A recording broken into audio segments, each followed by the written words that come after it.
가는 한국 예수 닮기를 내가 원하네. 한없는 사랑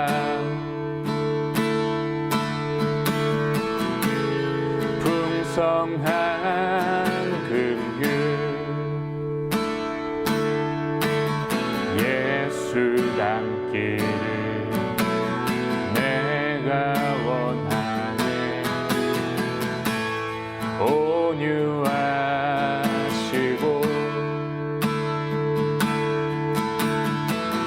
겸손하신 성품 예수 닮기를 내가 원하네. 자비하시고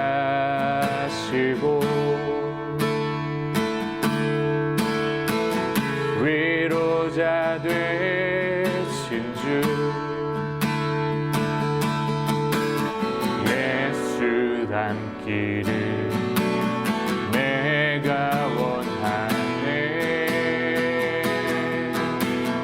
예수 닮기를 예수 보기를 예수만 높이길 내가 원하네. 내 평생 소원 예수 닮기를 예수만 닮기를 내가 원하네. 예수 닮기를 예수 보기를 예수만 높이길 내가 원하네. 내 평생 소원 예수 닮기를 예수만 닮기를 내가 원하네.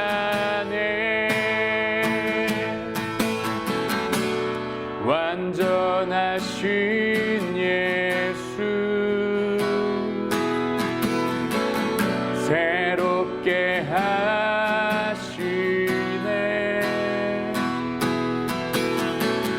연약한 내 영혼 온전하게 되리. 예수 닮기를 예수 보기를 예수만 높이길 내가 원하네. 내 평생 소원 예수 닮기를 예수만 닮기를 내가 원하네. 예수 닮기를 예수 보기를 예수만 높이길 내가 원하네. 내 평생 소원 예수 닮기를 예수만 닮기를 내가 원하네.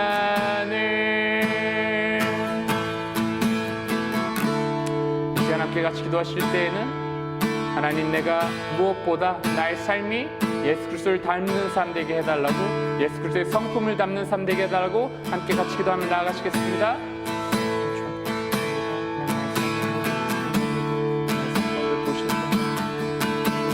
나의 삶 가운데 드러나게 하여 주시옵고, 하나님 그것을 통해서 하나님 영광 받는 삶 되게 하여 주시옵소서. 무엇보다 주님께 드리는 삶의 모습을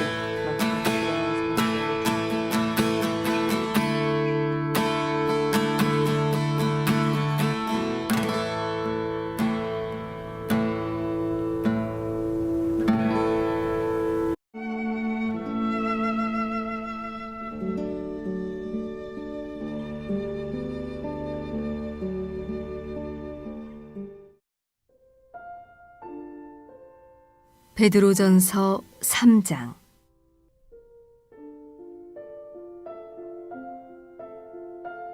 아내들아, 이와 같이 자기 남편에게 순종하라. 이는 혹 말씀을 순종하지 않는 자라도 말로 말미암지 않고 그 아내의 행실로 말미암아 구원을 받게 하려 함이니, 너희의 두려워하며 정결한 행실을 봄이라. 너희의 단장은 머리를 꾸미고 금을 차고 아름다운 옷을 입는 외모로 하지 말고, 오직 마음에 숨은 사람을 온유하고 안정한 심령에 썩지 아니할 것으로 하라. 이는 하나님 앞에 값진 것이니라. 전에 하나님께 소망을 두었던 거룩한 부녀들도 이와 같이 자기 남편에게 순종함으로 자기를 단장하였나니, 사라가 아브라함을 주라 칭하여 순종한 것 같이 너희는 선을 행하고 아무 두려운 일에도 놀라지 아니하면 그의 딸이 된 것이니라. 남편들아, 이와 같이 지식을 따라 너희 아내와 동거하고 그를 더 연약한 그릇이요 또 생명의 은혜를 함께 이어받을 자로 알아 귀히 여기라. 이는 너희 기도가 막히지 아니하게 하려 함이라. 마지막으로 말하노니, 너희가 다 마음을 같이하여 동정하며 형제를 사랑하며 불쌍히 여기며 겸손하며 악을 악으로 욕을 욕으로 갚지 말고 도리어 복을 빌라. 이를 위하여 너희가 부르심을 받았으니 이는 복을 이어받게 하려 하심이라. 그러므로 생명을 사랑하고 좋은 날 보기를 원하는 자는 혀를 금하여 악한 말을 그치며 그 입술로 거짓을 말하지 말고 악에서 떠나 선을 행하고 화평을 구하며 그것을 따르라. 주의 눈은 의인을 향하시고 그의 귀는 의인의 간구에 기울이시되 주의 얼굴은 악행하는 자들을 대하시느니라 하였느니라.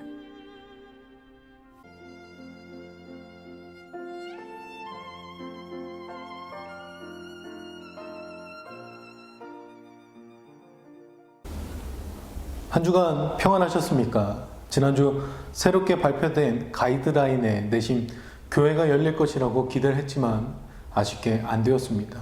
그러나 이제 곧 교회도 열릴 것입니다. 우리가 조금 더 기도로 준비해야 할 때입니다. 오늘은 베드로전서의 말씀을 함께 살펴보고 다음 주부터 2달 동안은 이사야서를 함께 나누도록 하겠습니다. 이사야서를 미리 읽어보시면 좋을 것 같습니다. 먼저 베드로전서를 알아보겠습니다. 베드로전서의 저자는 사도 베드로입니다. 본 서신의 수신자는 흩어진 나그네라고 표현되었는데, 그들은 주로 소아시아 지방에 살았던 이방인 신자들은 물론 이곳으로 이주해온 유대인들까지를 수신자로 볼 수 있습니다. 그리고 박해를 받고 있던 신자들을 위로하고 격려하기 위해서 베드로전서는 쓰여졌습니다. 원래 로마는 종교에 대해 관대한 정책을 취했으나 네로 황제 때부터는 조직적으로 박해를 시작했고, 박해는 밀라노 칙령에 의해 박해가 중지될 때까지 지속되었습니다. 따라서 당시 생명이 위급한 처지에 있으며 악평을 받고 있던 신자들에게 베드로는 그리스도의 재림과 말씀론을 전하며 더욱 믿음으로 설 것을 권면했습니다. 아울러 그는 신도들의 내적 생활에서의 정결을 강조하며 가정, 교회, 위정자에 대한 태도 등을 가르치고 권면했습니다. 세상 속의 나그네이며 세상의 악에 속하지 말고 하나님께 속해야 한다고 했습니다. 핍박 가운데에서도 권위에 순종하며 예수님을 향한 믿음과 성도 간의 사랑 안에서 강해지라고 덧붙였습니다. 여러분은 혹시 예수님을 믿기 때문에 환난과 핍박을 받아보셨습니까?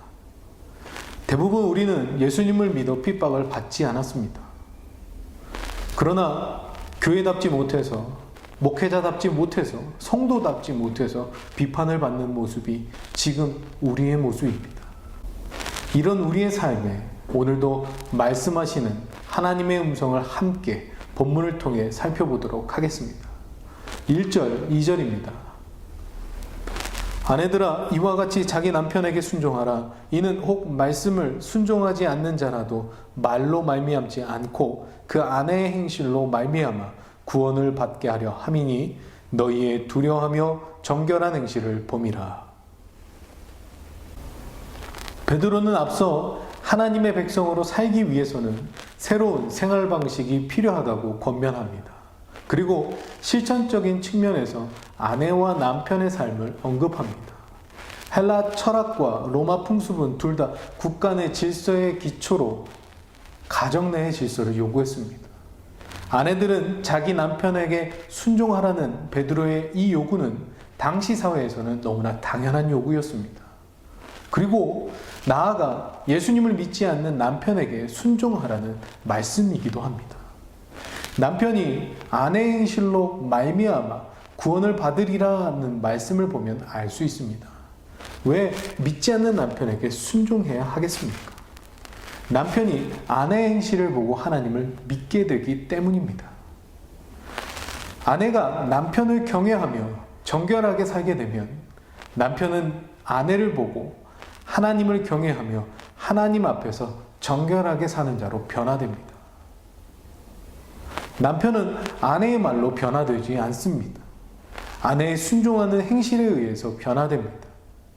이렇게 순종을 통하여 변화를 만드신 대표적인 분이 예수님이십니다. 예수님은 십자가에 죽으시기까지 순종하심으로 이 세상을 변화시키셨습니다. 우리는 예수님의 순종의 모습을 본받아 따라 살기만 하면 되는 것입니다.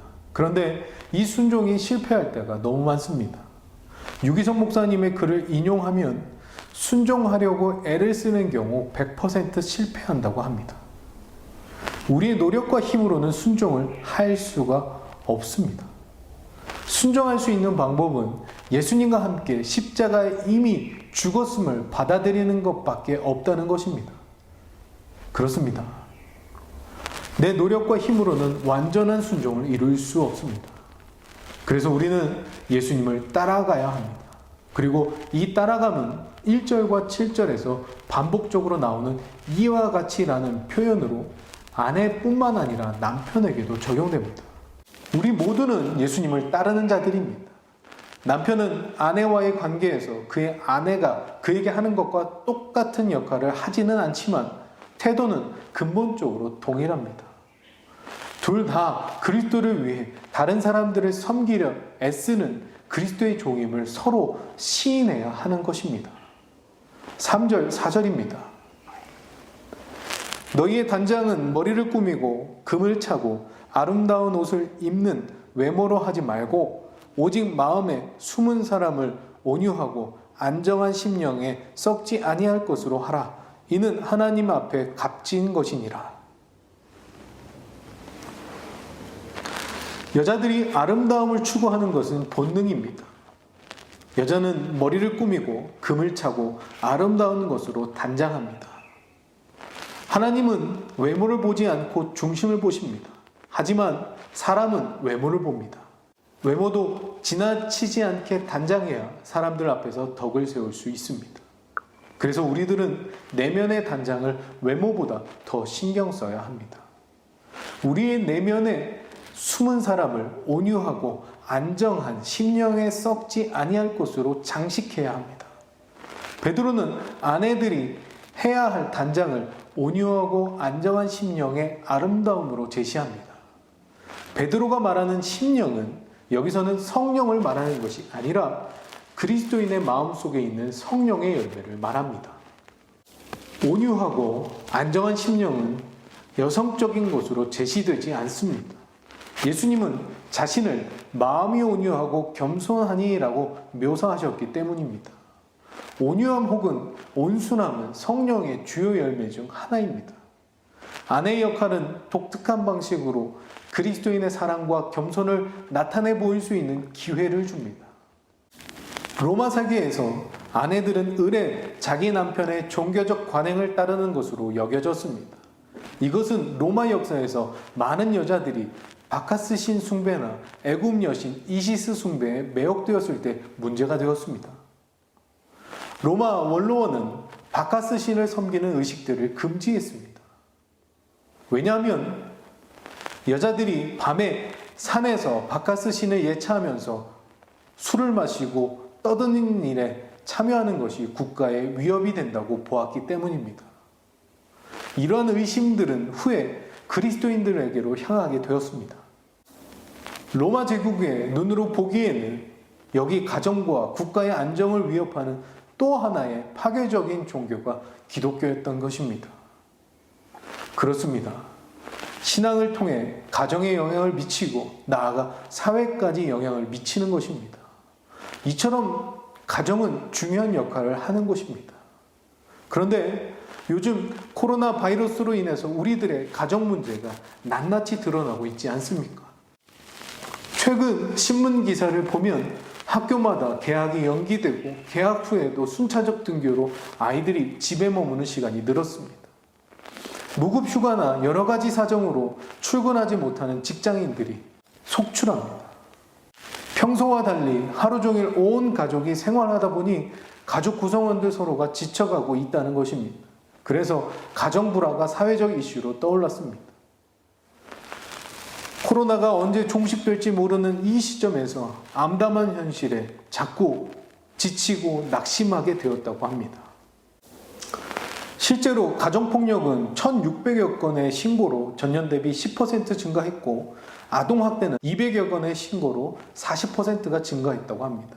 이처럼 가정의 문제들이 사회적 이슈들로 등장하게 되고 사회 전반에 걸쳐 어두운 현실을 가정이 반영하고 있는 것입니다. 현실과 상황이 우리를 지치게 하지만 서로 위로하고 배려하며 가정을 세워나가는 것이 중요합니다. 오늘 베드로의 권면처럼 남편과 아내가 서로에게 순종함으로 자기 노력과 힘이 아닌 하나님의 사랑으로 예수님의 순종으로 가정을 만들어야 하는 것입니다. 이제 베드로는 남편들에게 권면합니다. 7절입니다. 남편들아 이와 같이 지식을 따라 너희 아내와 동거하고 그를 더 연약한 그릇이요 또 생명의 은혜를 함께 이어받을 자로 알아 귀히 여기라. 이는 너희 기도가 막히지 아니하게 하려 함이라. 베드로는 남편들에게 두 가지를 권면합니다. 첫째는 지식을 따라서 아내와 동거하라고 합니다. 이를 메시지 성경에서는 아내를 존중하고 기뻐하십시오라고 합니다. 남편은 아내와 열거할 수 없을 정도로 다른 점이 많습니다. 그럼에도 아내를 존중하고 곁에서 귀 기울이며 함께 해야 합니다. 둘째는 아내를 귀히 여겨야 합니다. 아내들은 작은 것에 감동을 받고 작은 것에 화가 납니다. 똑같은 말을 해도 부드럽게 하느냐 거칠게 하느냐에 따라서 태도가 달라집니다. 환경과 상황에도 많은 영향을 받습니다. 그래서 베드로가 연약하다고 표현하지 않습니까? 이 연약함은 열등함으로 이해해서는 안 됩니다. 남편보다 상대적으로 연약한 아내를 보호해야 할 남편의 책임을 강조한 것입니다. 데살로니가전서 4장 4절 말씀을 보면 각각 거룩함과 존귀함으로 자기의 아내 대할 줄을 알고라고 고백하고 있습니다. 그리고 베드로는 이 모든 것은 기도가 막히지 않게 하기 위함이라고 고백합니다. 아내를 존중하고 기뻐하지 않는 삶의 기도는 하나님께 상달되지 않습니다. 남편뿐만 아니라 아내도 그리고 우리 이웃과 관계도 마찬가지입니다. 마태복음 6장 12절 주님께서 가르쳐 주신 기도에서 보듯이 하나님과의 관계는 반드시 모든 이웃과의 관계와 연결되어 있기 때문입니다. 남편들은 세상 그 어떤 이웃보다 가까운 아내에게 귀히 여기고 마음을 기쁘게 해야 할 의무가 있습니다. 그리고 한 몸을 이룬 아내를 괴롭게 하고서는 그 어떤 부르짖음도 응답받을 수 없음을 잊지 말아야 합니다. 이제 베드로는 부부에게 공통적으로 말합니다. 메시지 성경으로 8절부터 12절까지 제가 봉독하겠습니다. 요약해서 말합니다. 친절하고 인정 많고 사랑하고 자비로우며 겸손한 사람이 되십시오. 이것은 여러분 모두에게 해당하는 사항이니 한 사람도 빠짐없이 그렇게 하십시오. 안가품하거나 냉소적으로 비꼬는 말을 하지 마십시오. 오히려 축복해 주십시오. 축복이야말로 여러분이 할 일입니다. 그러면 여러분은 복덩어리가 되어 여러분도 복을 받게 될 것입니다. 생명을 받아들이고 좋은 날 보기를 바라는 이여 그대가 할 일은 이것이니 곧 악담과 험담을 삼가고 악을 물리치고 선을 장려하며 힘을 다해 평화를 추구하여라. 하나님께서 이 모든 일을 지켜보시고 인정해 주신다. 하나님께서 그의 간구에 귀 기울이시고 응답해 주신다. 그러나 악을 행하는 자에게는 등을 돌리신다. 이제 말씀을 정리합니다. 오늘 말씀을 준비하면서 많이 부끄러웠습니다. 나는 과연 남편으로서, 아빠로서, 이웃으로서 삶은 어떤 모습일까? 가족들과 이웃에게 상처만 주고 상처가 아물지 못한 채 그냥 상처투성이로 살아가게 하고 있지는 않은지 반성하는 시간이 되었습니다. 베드로가 시편을 인용한 말씀처럼 악을 행한 자에게는 하나님께서 등을 돌리십니다. 제가 주로 하나님을 원망했던 이유는 하나님이 제게 등을 돌리신 것 같아서였습니다. 그런데 오늘 하나님이 제게 등을 돌리신 분명한 이유를 알게 되었습니다. 제 삶에 악이 있기 때문입니다. 사랑하는 여러분, 때때로 사랑하는 아내에게, 남편에게, 자녀들에게, 이웃들에게 행했던 악함을 이제 우리는 버려야 할 때입니다. 이제 우리는 친절하고 인정 많고 사랑하고 자비로우며 겸손한 하나님의 자녀가 되어야 합니다. 더 이상 말이 아닌 삶으로 살아내야 합니다. 그러면 하나님의 진정한 복이 삶에 가득 임하게 될 것입니다. 주의 말씀 묵상하시고 하나님의 복이 가득한 한 주 되시길 주님의 이름으로 축원합니다. 기도하겠습니다. 하나님 감사합니다. 오늘도 하나님 백성 삼아주시고 귀한 은혜 앞에 서게 해주심에 감사드립니다. 오늘 베드로를 통해서 우리에게 주신 이 귀한 말씀 앞에 우리의 생명을 다시 한번 사용해 주실 하나님을 기대하게 하여 주시옵고 우리 안에 있던 모든 악함을 버려두게 하여 주시옵고 친절하고 인정 많고 사랑하고 자비로우며 겸손한 하나님의 백성들 되게 하여 주시옵소서. 한 주 말씀으로 승리하게 하여 주실 것을 믿사오며 살아계신 예수님의 이름으로 기도하옵나이다. 아멘.